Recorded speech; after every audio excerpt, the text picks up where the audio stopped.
বর্ণাঢ্য আনন্দ শোভাযাত্রা, ঐতিহ্যবাহী নাচ গান, আলোচনা সভা, মাছ ভর্তা, পেঁয়াজ মরিচের সঙ্গে পান্তা ভাত খেয়ে উৎসবমুখর পরিবেশে সোমবার বাংলা বর্ষবরণ উদযাপন করেছে প্রথম আলো ট্রাস্ট পরিচালিত বাবুডাইং আলোর পাঠশালা শিক্ষার্থীরা।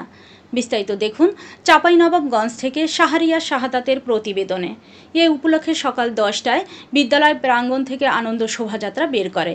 এতে শিক্ষার্থীদের পাশাপাশি গ্রামের শিশু ও অতিথিরাও অংশ নেন। বাঁশির কল কাকলিতে ও ঢাক ঢোল ঝাইয়ের তালে তালে আনন্দের সঙ্গে শোভাযাত্রা শুরু করা হয়। শোভাযাত্রাটি গ্রামের শেষ প্রান্ত ঘুরে বিদ্যালয়ে এসে মিলিত হয়। এ সময় ঢাকের তালে তালে আনন্দ নৃত্য শুরু করে সকলে। এরপর অনুষ্ঠিত হয় আলোচনা সভা ও সাংস্কৃতিক অনুষ্ঠান। এরপর বিদ্যালয়ের সাংস্কৃতিক দলের সদস্যরা বৈশাখীর গানের সঙ্গে নাচসহ গানের সঙ্গে ঐতিহ্যবাহী দাসাই ঝুমুর নাচ পরিবেশন করে। শেষে সকলে নিয়ে পান্তা ভাতের সঙ্গে ভর্তা, পেঁয়াজ মরিচ দিয়ে খাবারের আয়োজন করা হয়।